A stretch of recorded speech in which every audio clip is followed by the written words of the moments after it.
Hello my people! Se você me acompanha desde meu programa no Justificando, você sabe que eu amo criticar o judiciário, sobretudo porque é fácil, é uma crítica fácil, você meio que só precisa ligar os pontos. E agora, aqui no canal do Coisas, as análises sobre o judiciário serão um tema recorrente, a começar por esse vídeo, Judiciotários, onde eu quero aquecer os motores. Outros vídeos virão complementando essas críticas e trazendo mais críticas. Então, bora começar!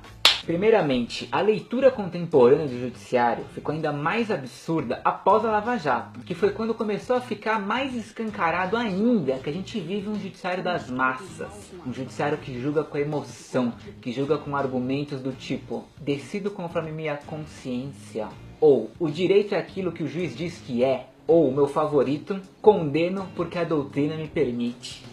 E mais, hoje, para um juiz justificar uma prisão, basta ele evocar a fórmula mágica, clamor social e garantia da ordem pública. Pronto, com isso a prisão está mais do que fundamentada e esquece tudo que você aprendeu na faculdade. Mas para essa fórmula ter 100% de sucesso, você precisa manipular a opinião pública. Isso é super importante. E para isso o judiciário tem um grande aliado, que é a mídia. Eu acho que sem dúvidas o melhor exemplo da história recente para te ilustrar isso foi o vazamento dos áudios da Dilma com o Lula pelo juiz Sérgio Moro. Isso retrata maravilhosamente bem o que eu quero dizer. Bom, ele não podia ter vazado esses áudios, ponto final. Tá na lei. Era uma conversa de um presidente com uma ex-presidente. Tipo, em lugar nenhum do mundo isso seria permitido. Mas ele fez, e fez justamente para, através da opinião pública, constranger o STF a lavar uma prova ilícita, ou seja, tornar aceitável uma tese processual de que é necessário relativizar a proibição das provas ilícitas. Claro, dependendo do partido. E depois de vazar os áudios, ainda teve uma passação de pano geral para ele. O desembargador Rômulo Pizzolatti arquivou o processo contra o Moro e ainda justificou que a Lava Jato era um caso inédito, único,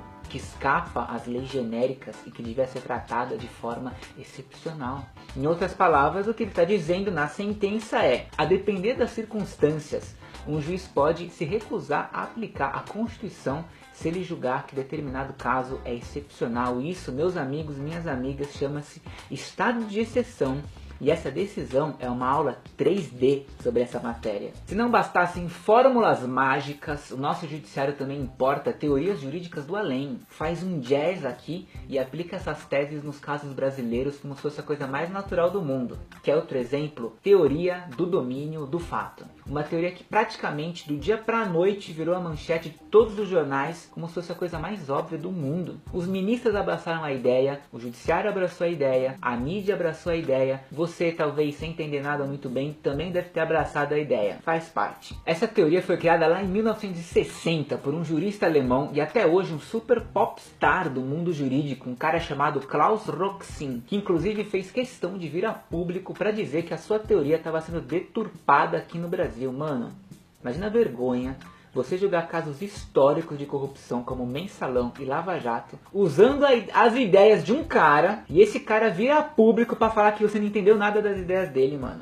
Puta, que vergonha alheia.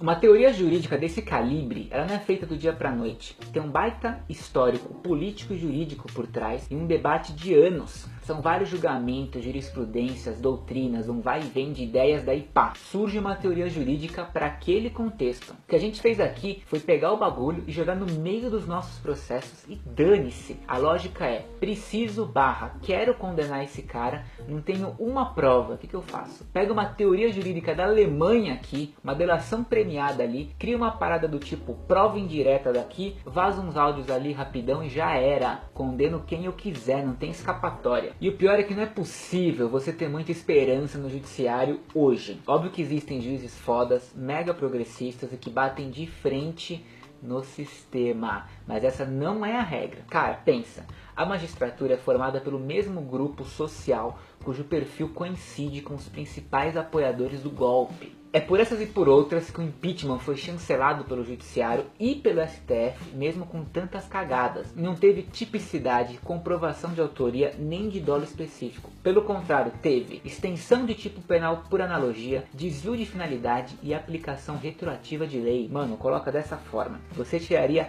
0 numa prova da faculdade se você apresentar apresentasse para o seu professor o impeachment que esses caras apresentaram no Congresso. Além do mais, nosso judiciário goza de tantos privilégios que deixa qualquer outro judiciário do mundo no chinelo. É uma série de auxílios, garantias e penduricalhos difíceis de se justificar. Privilégios esses que jamais seriam e jamais serão universalizados. Em outras palavras, sabe quando que você, mero mortal, terá auxílio moradia, plano de saúde, aposentadoria integral, férias absurdas, todas essas porra? Nunca! Isso faz do nosso judiciário a elite. Uma elite do funcionalismo público brasileiro. Para você ter uma ideia, um membro iniciante do Ministério Público recebe de cara um salário 14 vezes maior que a renda média do Brasil. Na Europa, por exemplo, um juiz foda da Suprema Corte lá dos caras recebe 4 vezes mais que a renda média local. Não é à toa que aqui os magistrados estão entre os 0,5% mais ricos do país. Ou seja, eles não são só a elite do funcionalismo público brasileiro,